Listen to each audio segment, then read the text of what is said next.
Welcome to WTF Media. If you love crazy, unbelievable stories, make sure to subscribe and hit the bell so you don't miss out. Let's jump right into today's story. I sat at the table, intermittently looking at my watch and the notes of my prepared speech in front of me. By now, it was purely habit. I knew the words I wanted to use by heart and had done for some weeks. I knew what I was about to do constituted a not inconsiderable risk, but I felt compelled to do it. I regretted that it had come to this, but the stubborn prick I called a husband had brought it on himself. What choice did I have? Was my husband going to enjoy what I planned? Shit, no. I knew he liked to always be in control, and I was about to strip every choice from him and bend him to my will. I leaned back in my chair as I awaited his return home. He could have no idea of the ambush I had prepared for him. I know what you're thinking. I was going to sit him down and announce I have a lover, then insist that he either goes along with it or I dump his ass and clean him out. Well, you'd be wrong. Nor was I going to announce I'm divorcing him or request a trial separation so I can fuck around on him. Before you ask, no, I'd no desire to knock him out just so I could tie him up and humiliate him by fucking his best friend. And don't insult his integrity by suggesting I was there to announce that I found out about his affair, so I was off for a revenge fuck or two. My husband is the most loving, sweet, and above all, loyal man it has ever been my privilege to meet. No, this was the other type of ambush, a more literal one. I glanced over at my accomplice, Matt, 6'4" of muscle and tattoo, stared back at me vacantly from where he was idling in the doorway of the bedroom just inside the front entrance. Well, I didn't pick him for his brain capacity, did I? I glanced at my watch again. Almost show time. Right on cue, I heard Dave's keys in the lock of the front door. I nodded at Matt and watched him disappear into the shadows. I put on my best smile. Dave opened the door and without looking inside, shut it behind him. It wasn't until he had turned again and taken 2 paces towards me that he looked up. His face immediately fell. Karen, what the fuck are you doing in my apartment? At that moment, the aforementioned 6'4" mountain stepped behind my husband and clamped the wet cloth over Dave's mouth and nose. I watched sadly as Dave struggled, really alarmed at how long this was taking. In the movies, those chloroformed passed out immediately. In reality, my husband struggled and thrashed, and his eyes rolled around, trying to see his attacker, but the huge biker knew his business. It must have been at least 2 distressing minutes before Dave changed tactics. He momentarily appeared to relax, then lifted his right foot and stomped down. I think his intention was to hit the top of Matt's foot, but he misjudged. Instead, his boot skidded down the biker's shin. Quick as a flash, Matt's plan was abandoned. Releasing Dave with one arm, he spun him around and hammered a fist under my husband's chin. Dave saw it coming, but was too groggy to protect himself. Finally, I saw his eyes slowly cross and he slumped in Matt's arm. Oh well, shame. But the effect was the same. In well-rehearsed coordination, Matt and I lifted my recumbent husband and carried him into the master bedroom. 5 minutes, and 4 ropes later, the job was done. I thanked Matt and paid him the last $200 I owed him for completing the job. He pocketed it, then trundled out the door, patting his pocket to make sure he had his lockpicks. I sat on the side of the bed and gazed lovingly at my husband's face, while I stroked his brow. What the? Why was he turning blue? It suddenly occurred to me that being unconscious and on his back had caused him to swallow his tongue. I tried to prise open his mouth. I dunno why. To try to grab his tongue, I suppose. It wouldn't open more than a little, so I put my hand under his neck and lifted a bit. I heard and felt air rushing into his lungs. I slowly relaxed as the color came back to his face. Now, I just had to wait until he came out of his mat-induced swoon. It was still a good 10 minutes before his eyes started to flicker. I just sat there stroking his brow. Finally, his eyes opened fully. Within seconds, he lunged upwards, but was pulled back by the ropes. His head thrashed from side to side, looking at his bonds. Finally, seeing he was helpless, he stopped thrashing and just started yelling, "Help," as loud as he could. I had anticipated this, so I slapped him as hard as I could to stun him a little, then reached for the pre-prepared gag. I had hoped we could talk like civilized human beings, but if you are going to be unreasonable, then a one-sided conversation will have to do. I stopped when I had finished tying the gag and looked once again at the face that I'd loved for 23 years. I took a deep breath and imagined my notes in my head.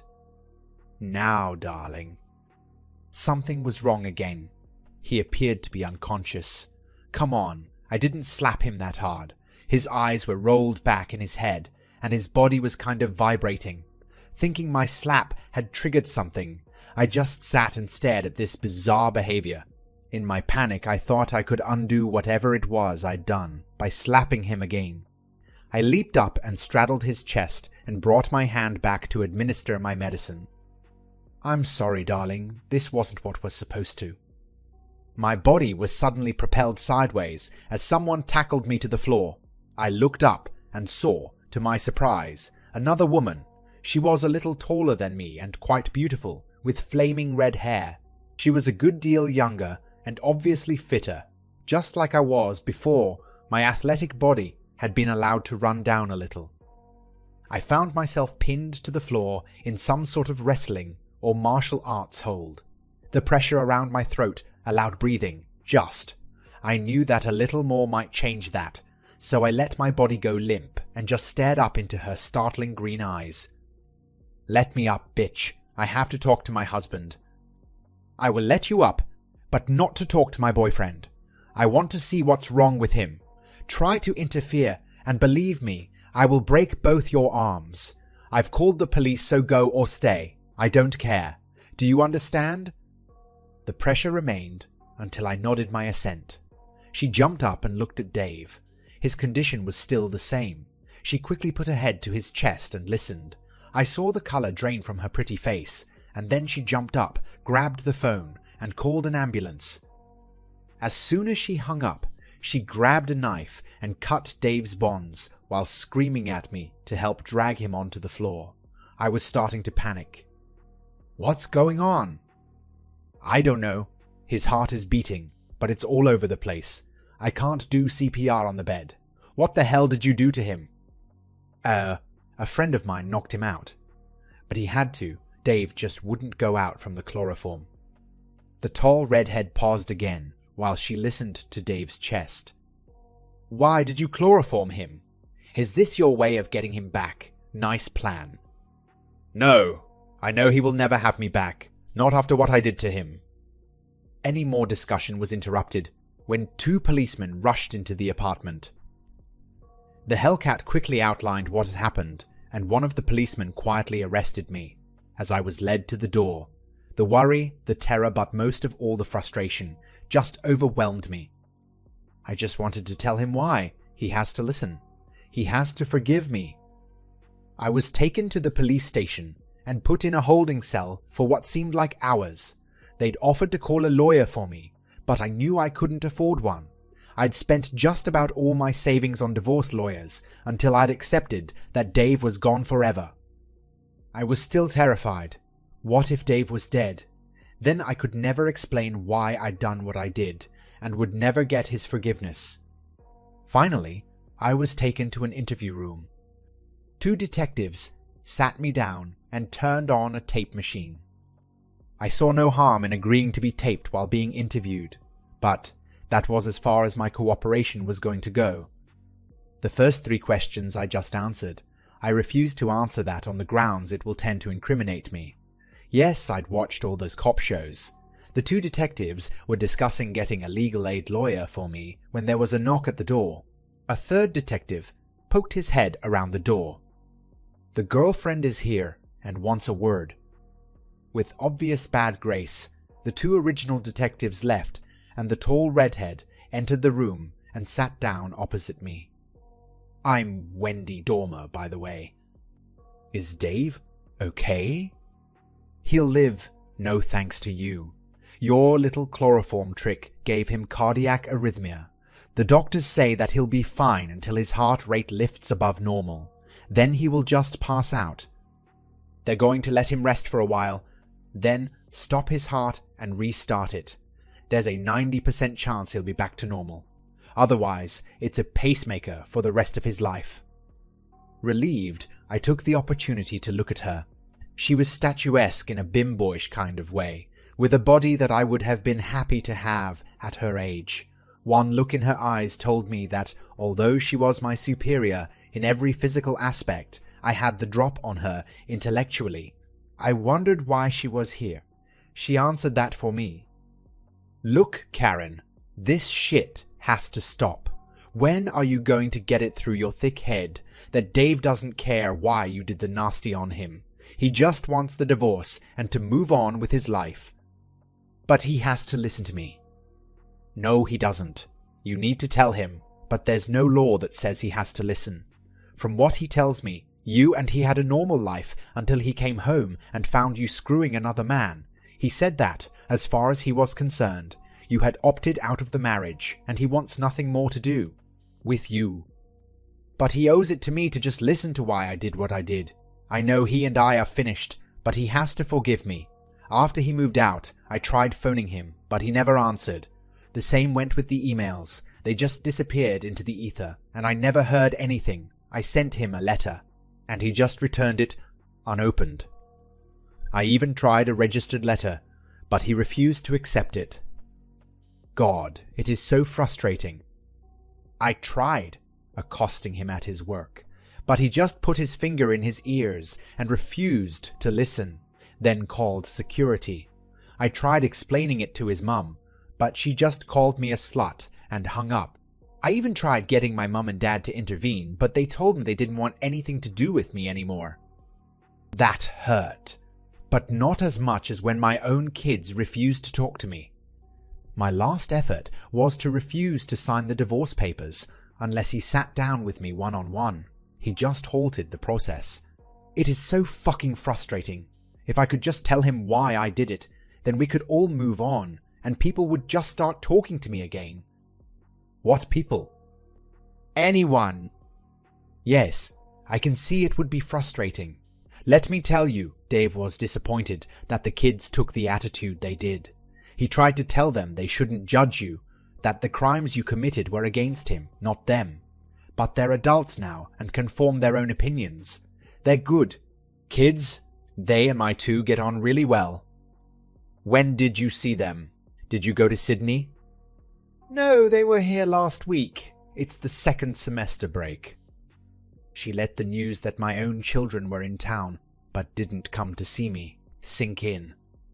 Look, Karen, if it's going to save Dave's life and stop you doing this shit again, I'll be happy to listen to you now. I promise to try to get Dave to hear me out. I seriously considered her offer. I stared at her innocent, slightly vacuous expression. What the hell? I had nothing to lose and lots to gain.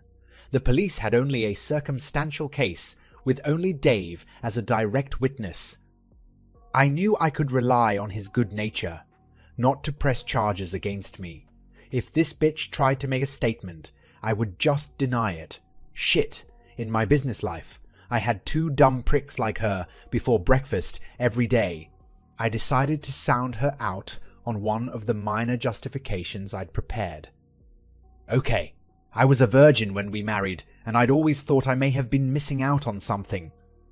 Yes, Dave thought it might be something like that. But he said that getting married a virgin had been at your insistence. He said he'd put gentle pressure on you two. Give it up.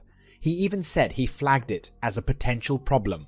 Way back then, I agreed with him that it would be grossly unfair for you to use that as a reason when it was your choice back then.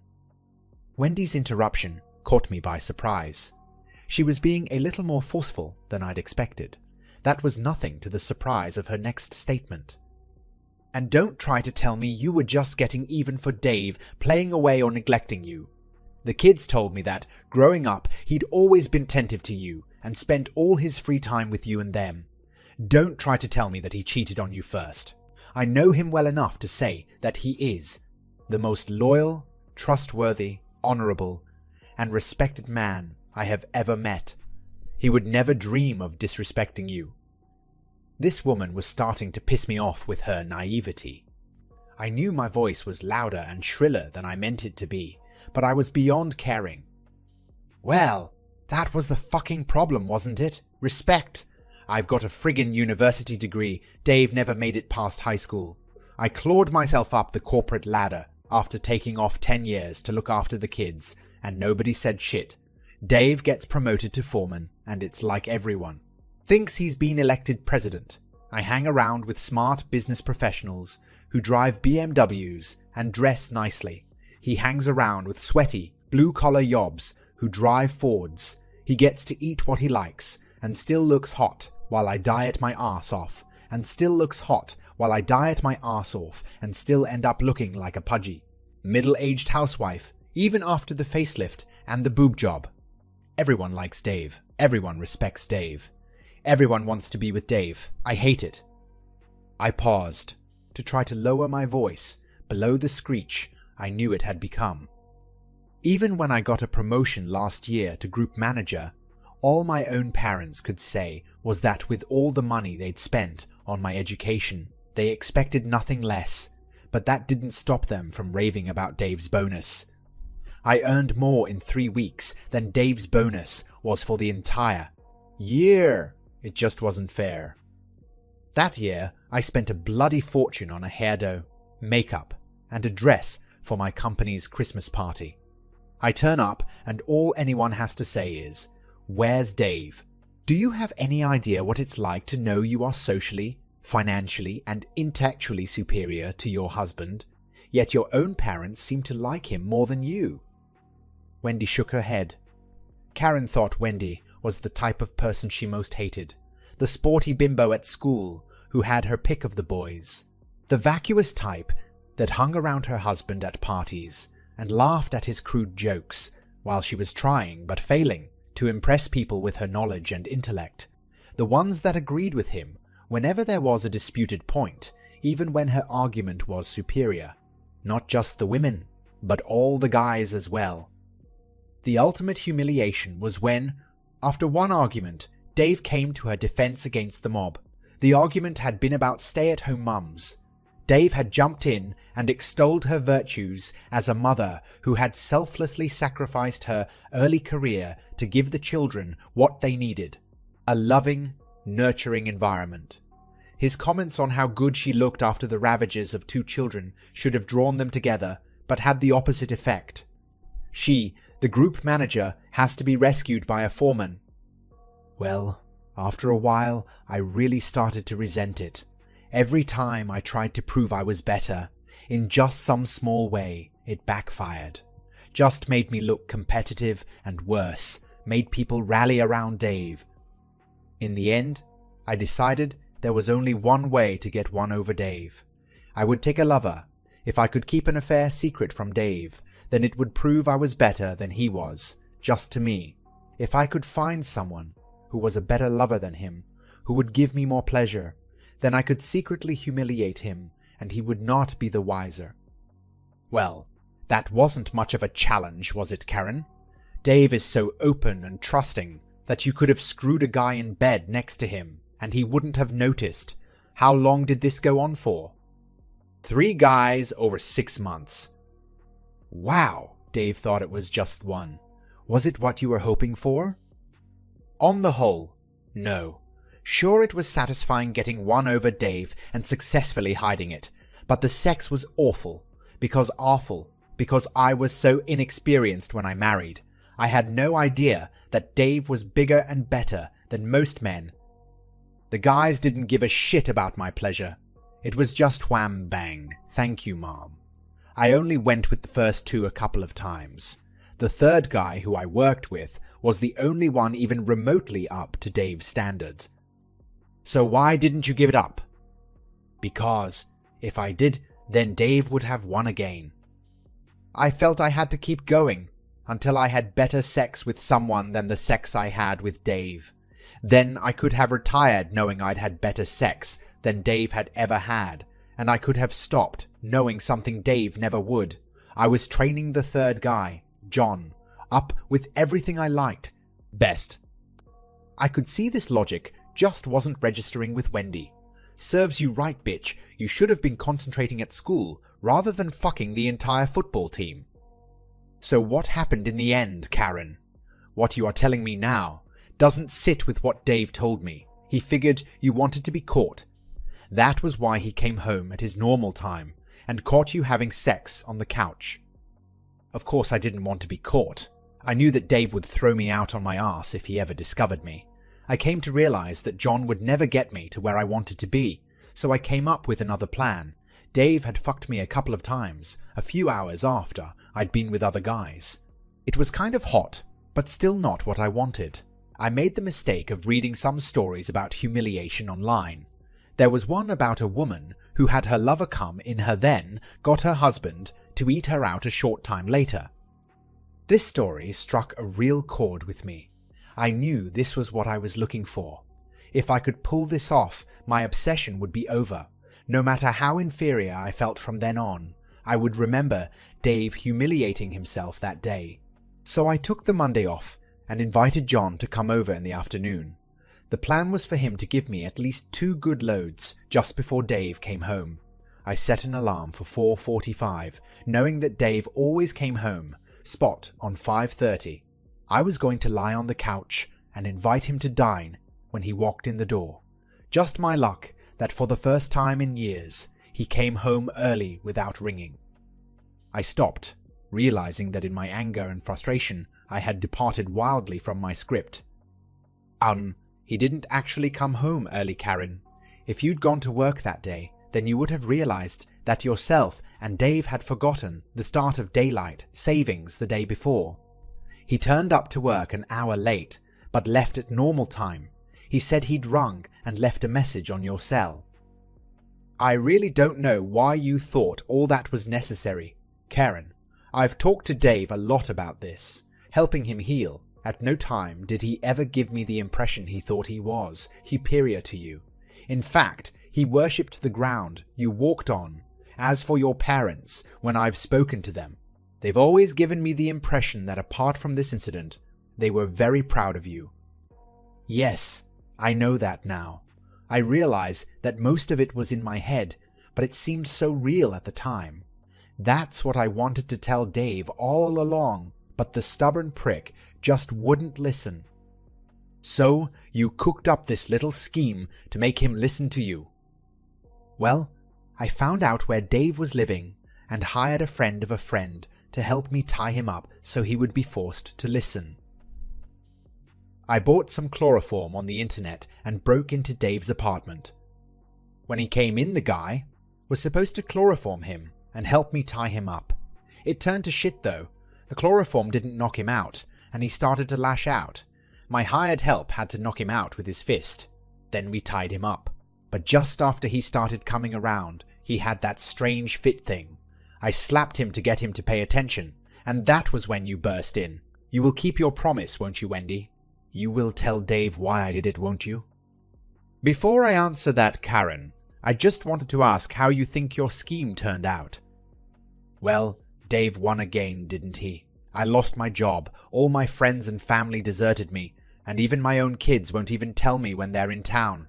Meanwhile, Dave gets to be the victim. My reputation is in tatters. I'm damaged goods. If I ever want a date, I'll have to leave town. Dave gets women, flocking to line up just on the off chance you and he split up. No chance of that, Karen. I know gold when I see it. Now back to your question. I have no intention of telling Dave your twisted logic for destroying his life.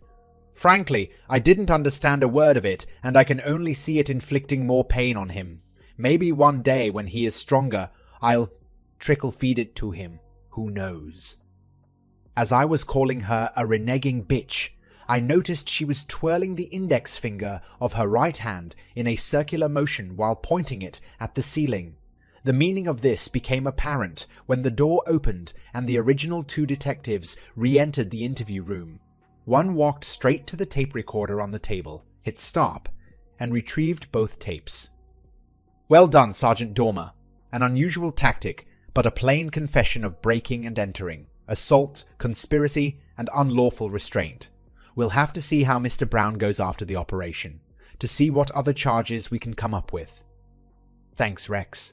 I know Dave will hate this, but the only way he will ever be able to relax after this is if this mad bitch is safely behind bars." She turned just before she got to the door. "Karen, when you get out, please respect Dave's wish to never see you again." I was too bewildered to even answer. Shit, was I smarter than anyone? That's the end of this story. If you found it engaging, please give it a thumbs up and don't forget to subscribe for more content like this.